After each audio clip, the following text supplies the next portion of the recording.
Kanjeng Nabi bersabda, al-aqlu nurun fil qalbi. Akal itu merupakan sebuah cahaya yang ada di dalam hati seseorang. Setiap kita itu mempunyai akal, setiap kita itu mempunyai hati. Dari akal pikiran itu ketika mencerna sebuah pemikiran akan diserap oleh hati. Dari hatilah itu akhirnya menjadi sebuah penyaring, sebuah untuk menghambat ini baik atau tidak, ini haram atau halal, ini hukumnya apa, ini syubhat atau tidak. Nah itu semuanya bermuara dari akal kemudian diserap oleh hati. Baru orang tersebut bisa menentukan tindakannya. Kalau memang itu sebuah kewajiban ya dilakukan, tapi kalau itu memang sebuah larangan maka dijauhi. Yufarriqu bainal haqqi wal batil. Yang namanya hati itu akan bisa membedakan antara yang hak dan juga yang batil. Kalau sudah tahu itu adalah sebuah keharaman kemudian dilanggar, itu namanya bukan wirai. Ya akalnya masih normal, itu tahu, sadar bahwasanya yang dilakukan itu adalah sebuah larangan, akan tetapi dia kalah dengan hawa nafsunya sendiri. Yang kedua, walal amalu bi ghairi ilmin. Walal amalu lan ora amal bi ghairi ilmin kelawan tanpa ilmu. Walal amalu lan ora amal bi ghairi ilmin kelawan tanpa ilmu. Ruwiya diceritakan apa annahu satamene Kanjeng Nabi Muhammad sallallahu alaihi wasallam iku kala dawuh sapa Kanjeng Nabi, afdhalul a'mali al-ilmu billah. Afdhalul a'mali utawi luwih utamane pira-pira amal. Afdhalul a'mali utawi luwih utamane pira-pira amal iku al-ilmu. Iku al-ilmu billahi ing Gusti Allah. Iku al-ilmu ngilmu billahi ing Gusti Allah. Innal ilma satemene ilmu iku yang fa'u manfaati ka ing sira. Iku yang fa'u manfaati ka ing sira ma'ahu sertane ilmu. Ma'ahu sertane ilmu. Apa qalilul amali sedikitnya amal. Apa qalilul amali sedikitnya amal. Wa kasiruhu lan akehe amal. Wa kasiruhu lan akehe amal. Wa innal jahla lan satemene bodoh iku layan fa'u ora manfaati. Iku layan fa'u ora manfaati ka ing sira ma'ahu sertane jahlun. Ma'ahu sertane jahlun apa qalilul amali sedikite amal. Apa qalilul amali sedikite amal wala kasiruhu lan ora akehe amal. Wala kasiruhu lan ora akehe amal. Yang kedua yaitu amal itu tidak dianggap baik kalau tidak dibarengi dengan amal itu tidak dianggap baik ketika tidak disertai dengan ilmu. Kita beramal, kita beribadah kalau didasari dengan ilmu maka bertambah bagus, tambah baik. Sholat didasari dengan ilmu pengetahuan, contoh pengetahuan tentang rukun, syarat sholat itu tahu semuanya, atau al-mubtilatu sholat, hal-hal yang membatalkan sholat itu juga tahu. Maka orang yang beribadah dalam bentuk sholat itu jauh lebih sempurna pengerjaan sholatnya dibandingkan dengan orang yang tanpa ilmu, terutama dalam ilmu sholat.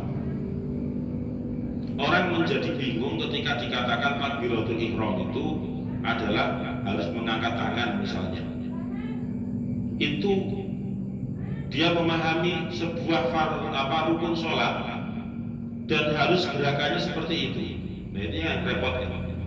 Ternyata kalau di madhab yang lain tidak harus mengangkat kedua tangan, itu juga sah. Yang penting dia adalah takbiratul ihram. Jadi misalnya kedua tangan itu menentok tanpa sendakep, itu ya sah.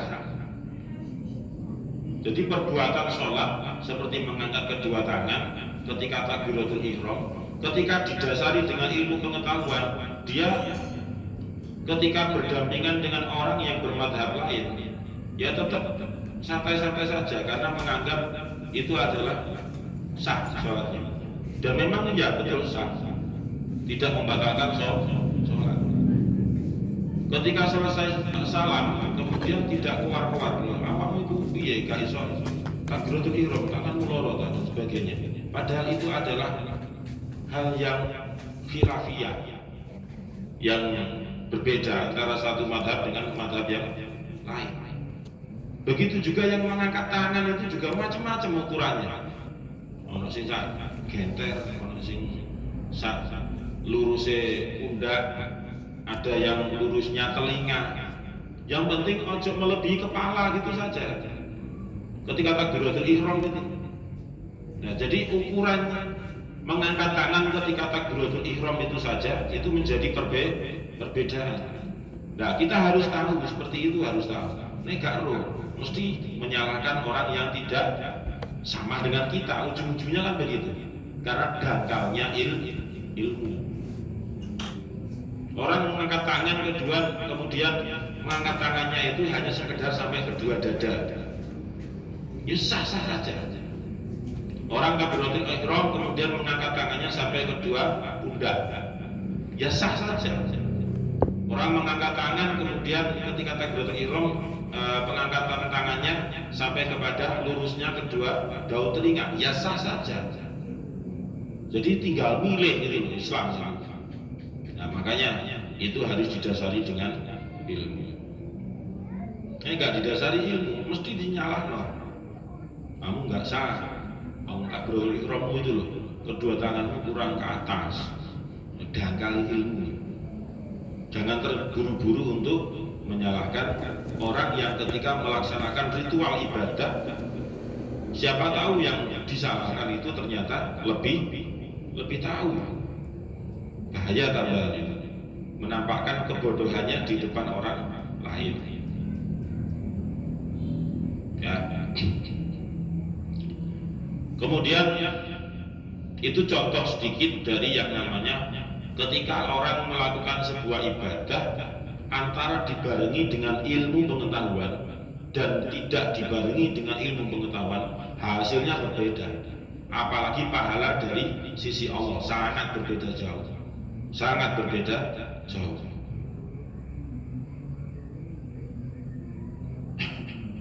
Orang kunut kemudian maghrib orang kunute. Kalau dangkalnya ilmu, goblok imamnya. Wong maghrib kok orang kunut. Nah seperti itu. Itu justru menggoblokkan imam. Itu menampakkan kebodohannya sendiri di hadapan orang lain. Itu dicerna dulu, kunut apa? Ya kunut kan macam-macam, kunut subuh asli itu, kemudian kunut nazilah. Nah gitu. Ono sing modele makmum masbuk, kemudian karena sholat maghrib kok ono kunute, mufarokoh dia. Goblok ini. Wis masbuk goblok mana? Ya Allah. Gara-gara imame maca kunut dikira kunut subuh, lindur dikira imame. Goblok ya temen, wong goblok iki kene. Dijites ya.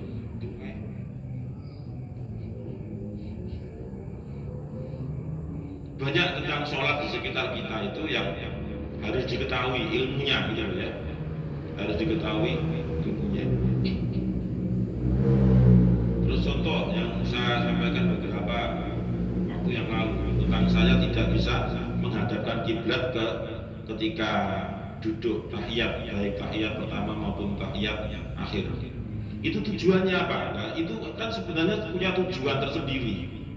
Kanjeng Nabi mensunahkan seperti itu adalah mempunyai tujuan tersendiri.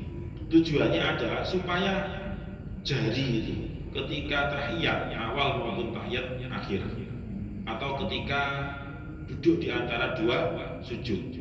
Itu cek podo-podo madhep kiblat gitu tujuannya. Ojo nekuk iku cek terlatih lemes. Gak, Kanjeng Nabi gak tau ngajarno lemes-lemesan. Tujuannya itu supaya menghadap kiblat. Itu tujuannya. Tetapi Kanjeng Nabi pun juga tidak menyuruh dengan memaksa, itu tidak. Karena pemahaman sunnah muakkad itu kan dilihat dari sering atau tidaknya Kanjeng Nabi itu melakukan. Nek sering berarti ini sunnah muakkad gitu. Seperti salat duha misalnya. Sunnah muakkad. Puasa Senin Kamis misalnya. Terus ibadah-ibadah yang lain. Makanya di situ disabdakan oleh Kanjeng Nabi, afdhalul amali, lebih utamanya perbuatan itu adalah al ilmu billah, ilmu atau mengetahui akan ilmunya Allah. Innal ilma yanfa'uka ma'ahu qalilul amali wa katsiru. Karena sesungguhnya ilmu itu yang bermanfaat, ilmu yang bermanfaat tadi itu disertai dengan perbuatan. Lah perbuatan tersebut yang namanya ilmu yang bermanfaat itu entah perbuatan yang sedikit maupun perbuatan yang banyak. Qalilul amali wa katsirun. Di ilmu yang manfaat itu ada buahnya berupa amal. Buahnya adalah perbuatan. Kalau sudah mengetahui teori dari misalnya ada hadis la yashrabanna ahadukum qaiman, la yashrabanna aja ngombe temen sapa ahadukum salah siji sira kabeh qaiman hale ngadeg.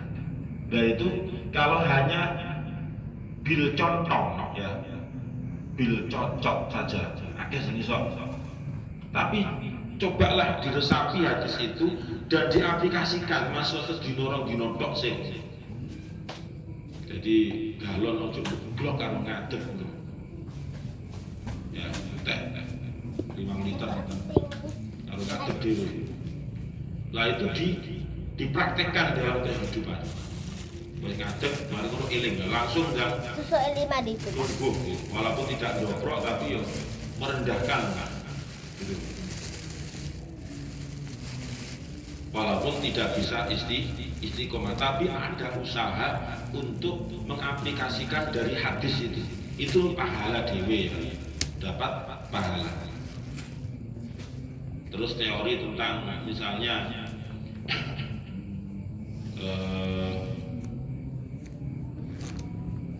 ketika yang namanya sering berjanji itu harus ditepati, misalnya begitu. Jadi harus diaplikasikan. Jadi sahur utang, ojo ditunda. Utang nih konconya 20.000, bayare. Mulai utangnya 20 bayare, kali boyong 20.000, 17 misalnya. Misalnya sing diutangi oleh kate nagih kamani muring-muring kate nagih iku yo aku butuh Bu. Tapi kata orang yang punya hutang itu umurnya panjang. Kenapa? Karena selalu didoakan cek iso bayar utang. Nah, utangnya 20.000. Masa kate nagih ketika orang yang berhutang 20.000 itu mati, masa sing ngutangi tego tak nagih ning gone ahli waris gak tego. Gak tego itu gak enak, utang 20.000 ditagih. Waenya itu loh gak enak, utang 20.000 sajanya itu gak enak. Masuk 20.000 kuwi duit. 1 juta nek dikurangi 20.000 gak jangkep 1 juta. Jadi 1 juta apa jenenge 180 tok. Wa innal jahla la yanfa'uka ma'ahu qalilul amali wala kasiru. Orang yang bodoh dan tidak bermanfaat ilmunya itu perbuatannya ya sedikit. Ya perbuatannya sedikit. Jadi antara amal dengan ilmu itu saling beriringan. Antara amal dengan ilmu itu saling beriringan. Wis dikandani ana harokat ngadeg, waca dawa. Nasa, nasa, nasa, nasa, nasiyama, nasiyama kot dama, nasiyama, mane dawa, nasiyama kot dama. Iki piye? Itu kan sudah tahu teorinya. Kudu diwaca panjang nek ana alif, kudu diwaca pendek karena nggak ada huruf mat di situ. Nah, kudu dititeni dieling-eling ketika baca itu karo mikir, aja pikirane nang gone Zimbabwe nang ngono. Akhirnya biar kabeh ngaji. Nah, itu yang kedua, amal dan ilmu. Perbuatan harus didasari dengan ilmu. Baca Al-Quran itu juga didasari dengan ilmu. Seperti yang belajar ibu kalimat itu ya ilmu. Ditakoni nanti jadi guru TPG ditakoni. Lah tak mana itu bacaan apa Ustaz? Isman. Baca ngomong isman tok dengan meyakinkan sinnya fasih.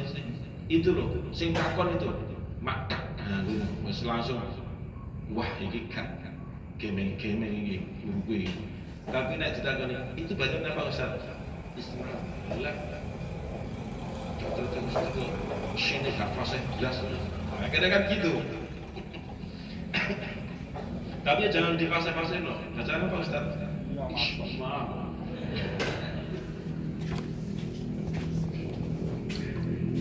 Tahu guyonan lewat santri nih. Ketika ditanya bacaan apa Ustaz? Isma. Isma itu gimana Ustaz? Nanti kalau sudah waktunya tak kasih pembelajaran. Sekarang kamu belajar dulu iso maca Quran iku wis apik.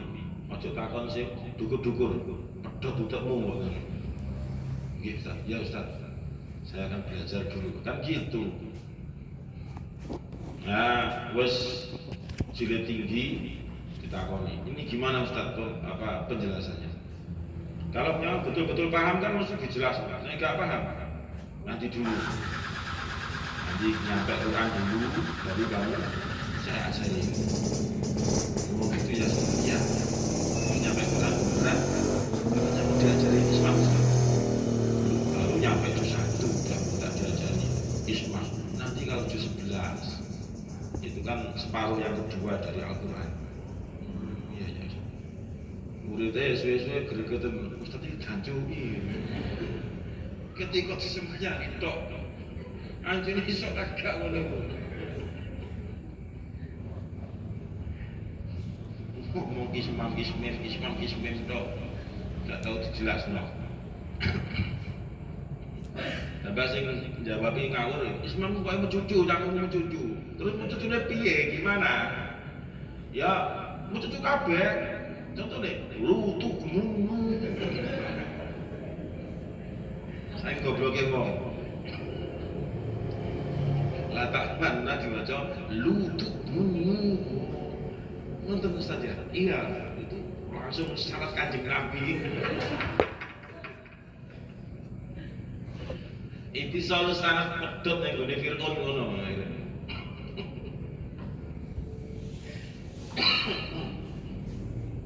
Walal fauzulan ora beruntung bi ghairi khasyatin kelawan tanpa wedi. Walal fauzulan ora beruntung bi ghairi khasyatin kelawan tanpa wedi. Ayat tegese layas luhu ora patut apa ad-dhafru mekoleh atau mekoleh itu mendapat.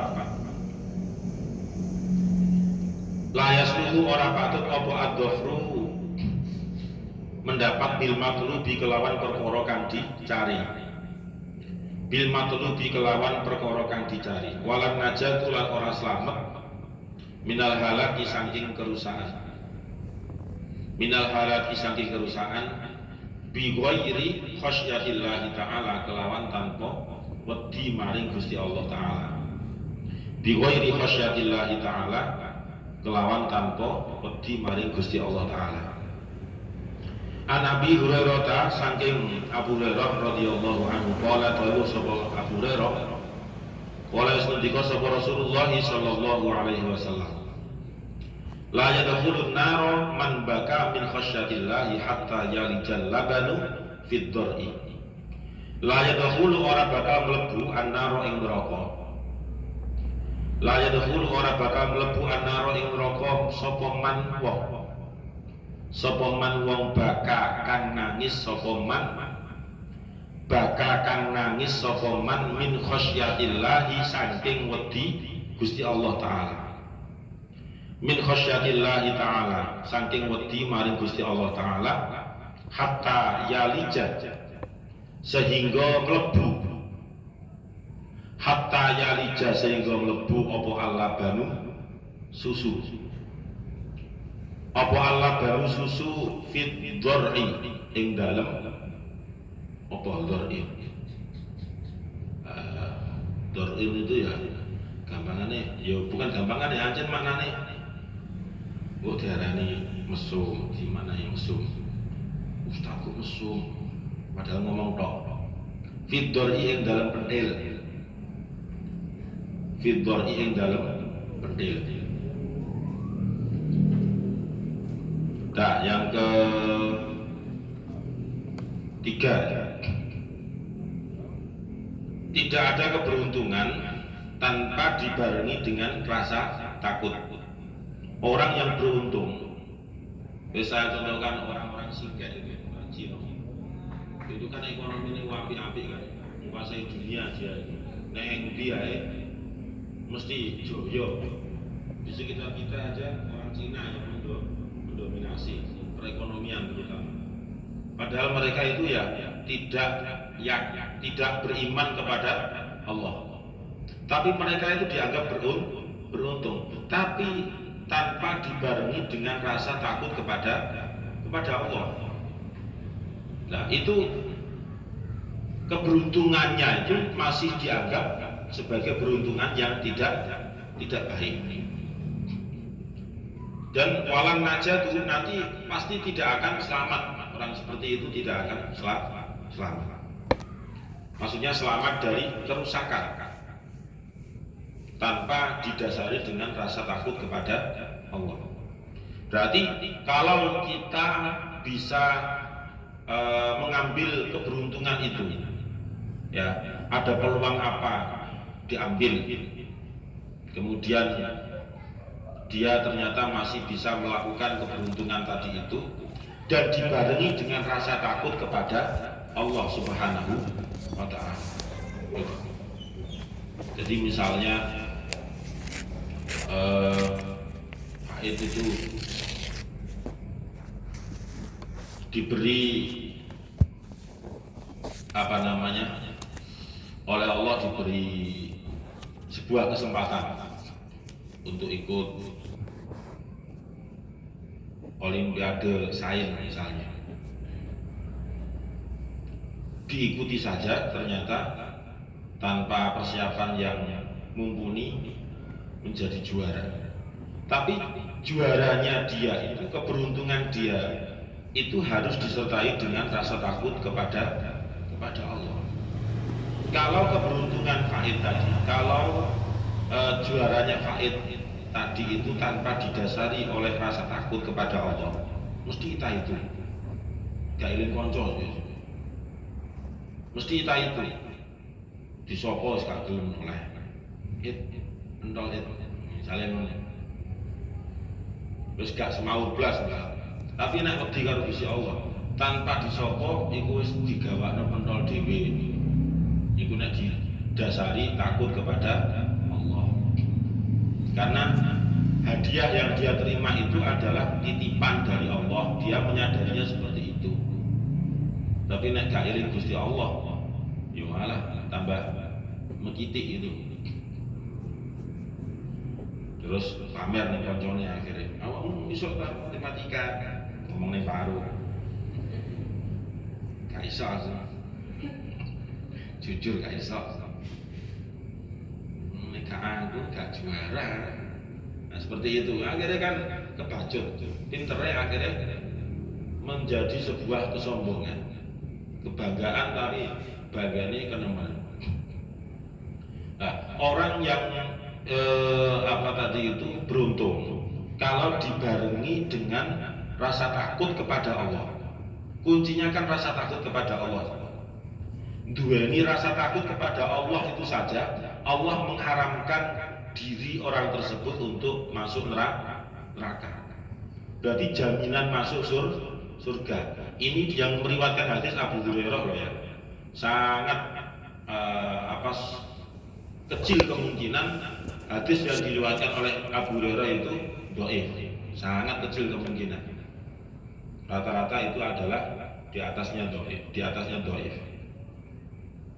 Nah, hadis yang diriwayatkan oleh Abu Hurairah ini berbicara la yadkhulun nar man baka min khasyatillah.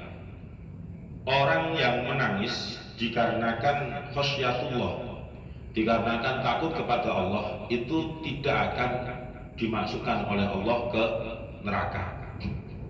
Jadi nangisnya itu nangis karena takut kepada Allah. Di makalah yang ke-9 dulu, takut kepada Allah itu kan macam-macam. Ada karena takut terhadap siksa, ada takut karena jauh dari Allah dan sebagainya. Nah, ini rasa takut tok wedi ning gone Gusti Allah iku wis jaminan masuk surga.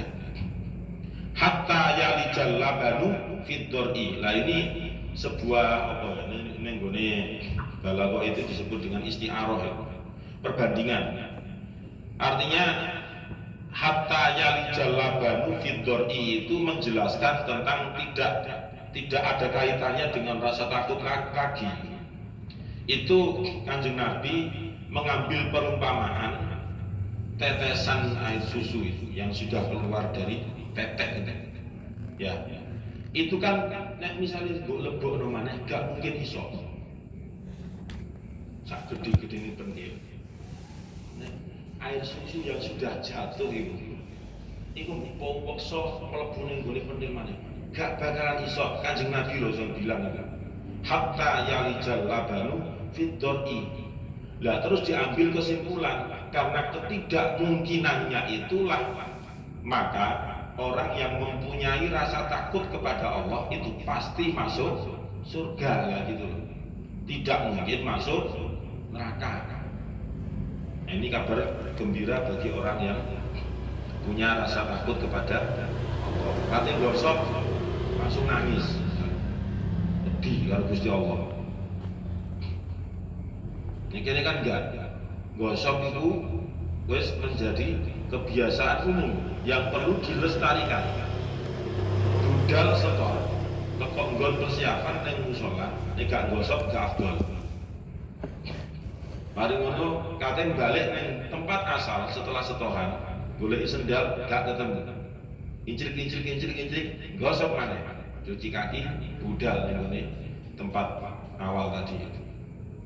Mari ngono budal maneh liyane gantian gosok-gosokan.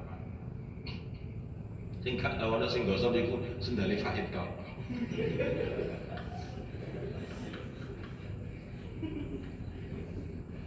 Tak titeni 24 jam ya. Gak berubah dari tempat asal.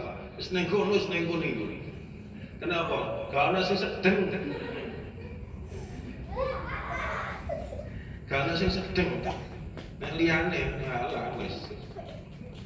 Dadi koncon wis moro-moro mencotot nang kebon, mencotot ning kandang entok. Ujung-ujunge tak tinggi sendal jenengan.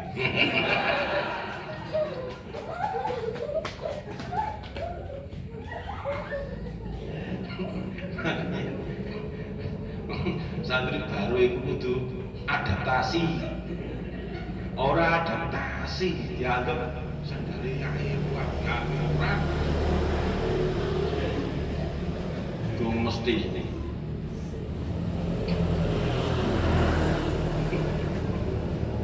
Akhirnya kan ini ku dewe ya seminggu.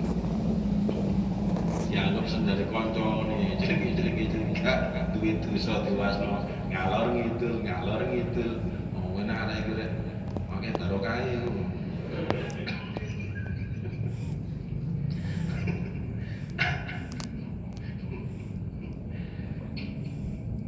Makanya adaptasi jadi gak apa jenengi sakarepe dhewe. Maksudnya sakarepe dhewe iku tolak-tolak kok isi nang mburi. Oh, helm misalnya. Iki helm sapa? Wis gawean ya. Akhirnya digawe. Sing duwe goleki. Sesudah tak gawe. Terus ini. Seperti dulu itu di MI ada namanya Ali Mansur. Pas mau itu habis MHD malam Jumat lomba badare itu jenenge Pak Anur Halim aslinya Tambar sekarang nikah dapat orang Sidoarjo. Ali Mansur itu aslinya Lamongan nikah juga dapat Sidoarjo Candi sana. Dulu MTT yang tempatnya itu di timurnya Perpus itu dari situ ono kamare apa untuk bilik gawe salin dan sebagainya. Dan mari juri MHQ itu jenenge Pak Alim kan posisi badale Ali Mansur. Pak Alim itu karo maca Quran ning kono ada sisa energi biasanya kan wakil mari lomba-lomba. Iku energi sapa? Ali Mansur ning jero gak ngerti sing takon iku badale dhewe. Yo biar. Apa yo karo kathok ayo asli gila. Baru kathok itu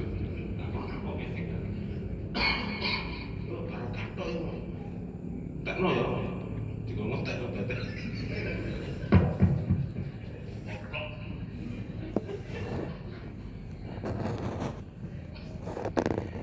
Akhirnya metu sama yang lain dibilangi Sur, itu mau sapa? Ya mbok anak wong njaluk ngombe kene dikekno wis lapor. Iku mau Cak Alim sapa? Cak Alim Tambar. Jangke, gak ngomong kan. Lah wis kadung mbok kon ngombe mosok kate gak ngombe. Ngene iki jenenge santri nggae barokah gurune. Kaya iku mau. Ngayune iki barokah santrine. Iki sendal jenengan. Tapi tak akon gentle aslinya luwih parah dari mahir ono ki akeh gak konangan cuma dia itu gak konangan oleh balik no sendap ngenteni bengi sih moro-moro ditutup wapik ning ngarepe lapang iku yo ono cuma gak tau konangan dan Pak dia itu gentle lu apik gentle daripada sembunyi mari ngono buka lawan kata dadi apa terus lah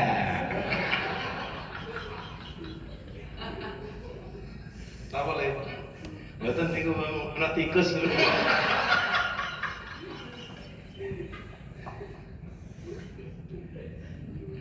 yes wallahu alam bisawab al-fatihah a'udzubillahi minasyaitonir rajim bismillahirrahmanirrahim alhamdulillahirabbil alamin arrahmanir rahim maliki yaumiddin iyyaka na'budu wa iyyaka nasta'in ihdinas siratal mustaqim siratal ladzina an'amta 'alaihim ghairil maghdubi 'alaihim waladdallin bismillahirrahmanirrahim subhanakallahumma bihamdika asyhadu an la ilaha illa anta astaghfiruka wa atubu ilaik subhanakallahumma bihamdika asyhadu an la ilaha illa anta astaghfiruka wa atubu ilaik subhanakallahumma bihamdika asyhadu an la ilaha illa anta astaghfiruka wa atubu ilaik. Semoga bermanfaat. Assalamualaikum warahmatullahi wabarakatuh.